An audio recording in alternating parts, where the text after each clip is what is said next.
Pumpkin Patch, a bargain or in its death throes?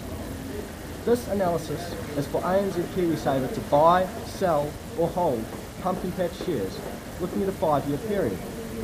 In terms of an investment, they usually look for good dividend growth and the ability for a share price to increase.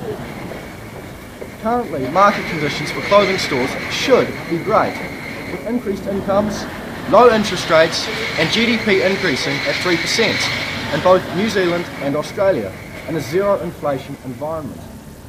However, this is a reality for premium New Zealand based products. Last night, New Zealand clothing firm Shanton were put into receivership, with discount firms such as The Warehouse and Kathmandu still making profits.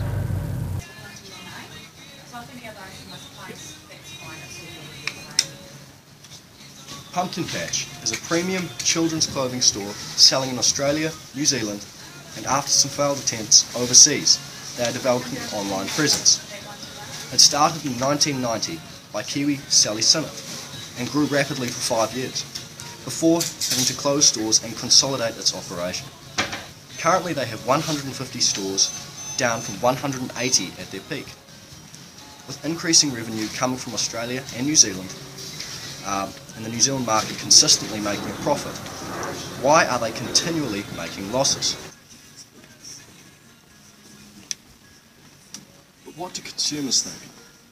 Layla from Australia blogged, "A few years ago, Pumpkin Patch used to have clothing with good quality and good prices. In the last couple of years though, quality has gone south, i.e. there are synthetic materials. But prices have gone up to the point of not being affordable. I'm not impressed and I don't bother shopping at Pumpkin Patch anymore. I can never find anything that I like, and the more basic items, such as tracksuits and tops, I can get at Target, Cotton On, or if I want to spend more, Esprit, etc. There is better quality." Profitability. The gross margin has decreased 60% in 2010 to 50% in 2014, impacting on Pumpkin Patch's bottom line. After the major restructuring over the past 4 years, profit has recovered, but they haven't managed to sustain this. Pumpkin Patch have had difficulty managing stock levels.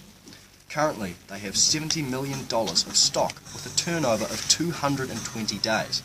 This, compared to industry averages of around 80 days, may lead to outdated stock and having to sell at large discounts, devaluing the brand.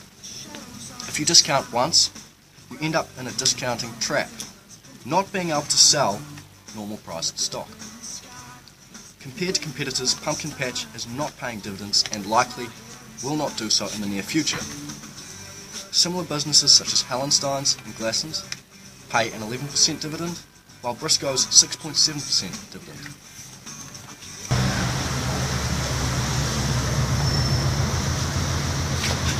I'm now going to hand over to my financial correspondent, Tim Lapouse. Thank you, class. Now, should ANZ KiwiSaver buy, hold or sell? The risky KiwiSaver plan is called the ANZ Growth Fund. 80% of the investments are in property and shares. So what are they looking for in shares for the growth fund?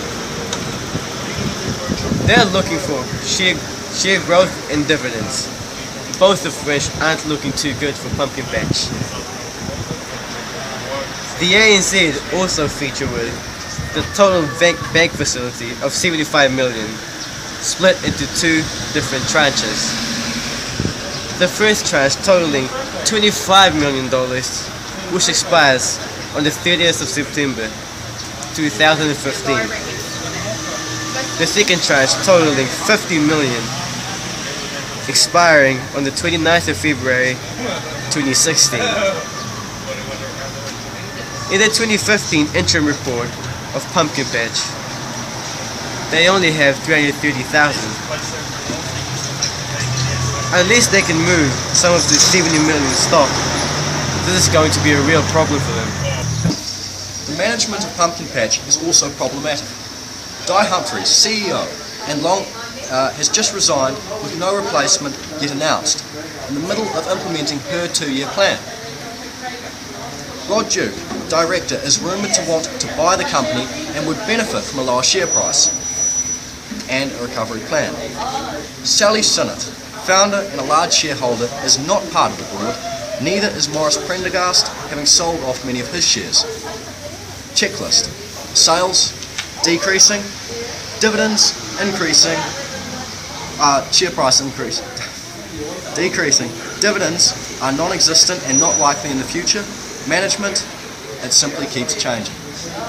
Our recommendation: cut the losses and sell. Invest in a company with real growth.